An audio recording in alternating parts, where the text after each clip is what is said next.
If you've ever felt like you're suffocating in a crowd while everyone else is thriving, your brain might be wired completely different. And science just proved why you're not broken.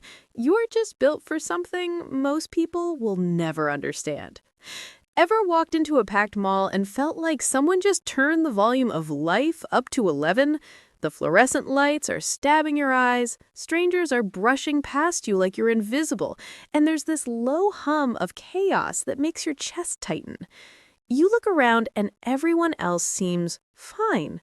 They're laughing, shopping, living. Meanwhile, you're standing there like a glitching NPC wondering when you can escape. Here's the thing. You're not broken, you're not antisocial, and you're definitely not weird. Your brain is just processing reality on a completely different frequency. Let me explain. Number 5. Your nervous system is a supercomputer running too many programs. Most people's brains have a built-in filter. It's like noise-canceling headphones for life. They walk into a crowd and their brain goes, okay, ignore the crying baby, ignore the guy yelling into his phone, ignore the smell of pretzels mixed with perfume. But your brain? It's recording everything in 4K HDR with surround sound. Psychologists call this a highly sensitive nervous system. Your brain doesn't just notice things, it absorbs them. Every conversation fragment, every facial expression, every shift in energy. It's like trying to drink from a fire hose while everyone else sips from a straw. No wonder you're exhausted after 20 minutes at a party.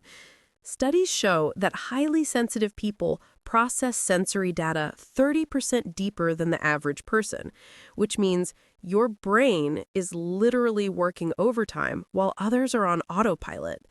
That mental exhaustion you feel? It's not laziness. It's your brain running a marathon while everyone else is taking a casual stroll. And here's what nobody tells you.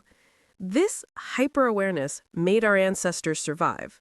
While everyone else missed the rustling in the bushes, people like you noticed the danger first. Your sensitivity isn't a glitch. It's an evolutionary advantage that kept humanity alive. You're not too sensitive. You're exactly sensitive enough. But here's the plot twist. This isn't a weakness. It's a superpower most people don't have the bandwidth to handle. Number 4, you're not drained by people. You're drained by fakeness. Let's be honest. Crowds aren't just physically overwhelming, they're emotionally exhausting. Because in big groups, people put on masks. The fake laugh at a joke that wasn't funny, the forced smile when someone asks how you're doing, the performance of, I'm fine, when nobody actually is. And you can smell that fakeness from a mile away.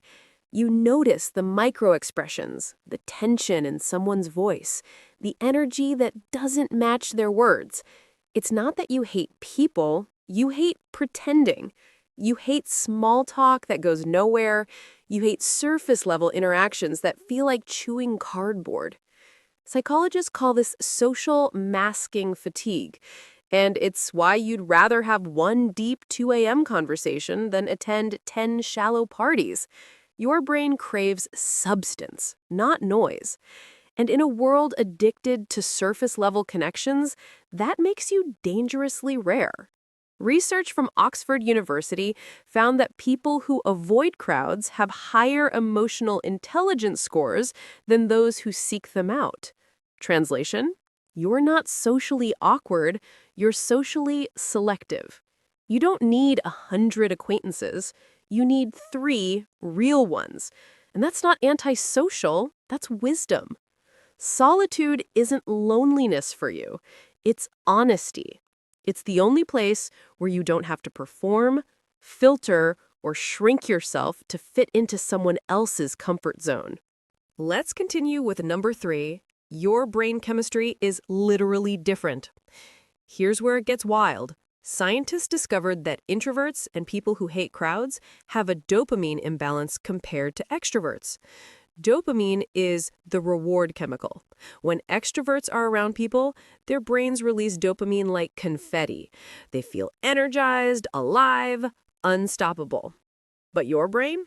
It releases way less dopamine in social situations. Instead, you get overstimulated. It's like your brain is saying, this is too much input, abort mission, retreat to safety. That's why after a crowded event, you don't feel recharged, you feel like you just ran a marathon in a mascot costume. Here's the kicker. Your brain runs on acetylcholine instead, a chemical that rewards deep thinking, reflection, and solitude.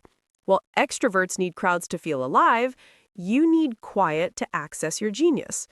It's not that you're antisocial, you're just chemically wired for depth, not distraction.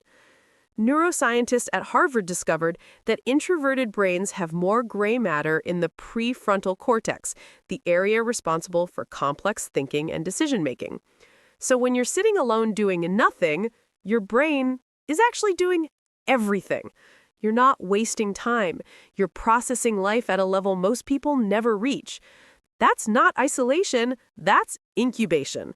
And that's also why you feel most alive in quiet moments. Late-night drives with music playing softly, empty coffee shops at 6 a.m., walking through a forest where the only sound is your own breathing. Those moments aren't boring. They're where your brain finally gets to rest and recharge. Number 2, you're an emotional sponge. And that's not a bad thing. Ever walked into a room and immediately felt the vibe was off? Even though everyone was smiling, you could sense the tension, the unspoken conflict, the heaviness in the air. That's because people who dislike crowds have hyper-empathy. Your brain literally mirrors the emotions of people around you. So imagine being in a crowded space. You're not just feeling your own stress, you're absorbing everyone else's anxiety, frustration, excitement, sadness, all at once. It's like being a radio that picks up every single station simultaneously. No wonder you need to escape. But here's the beautiful part. This makes you one of the most emotionally intelligent people in the room. You understand people on a level most never will. You see through the masks. You feel what's unsaid. And that is rare. Number 1, you're not avoiding life. You're protecting your peace. Society loves to glorify being busy, loud, and constantly surrounded by people.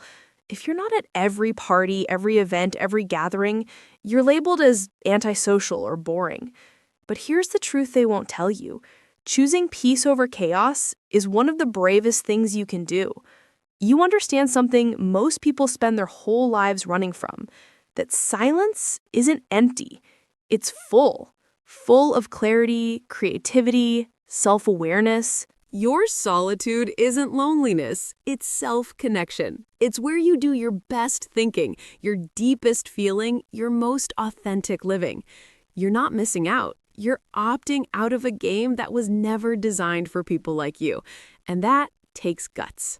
So next time someone asks, "Why are you so quiet?" or "Why don't you come out more?"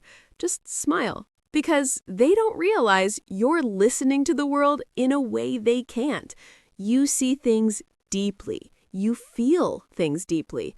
And in a world that's constantly screaming, your quiet is revolutionary. You're not broken. You're just built different. And that's exactly what the world needs more of. So tell me, are you someone who hates crowded places, or do you thrive in chaos? Drop a comment. I want to see how many of us choose peace over noise. If this resonated, hit subscribe. We go deeper every single day. And smash that like button so more people who feel like this can find their tribe.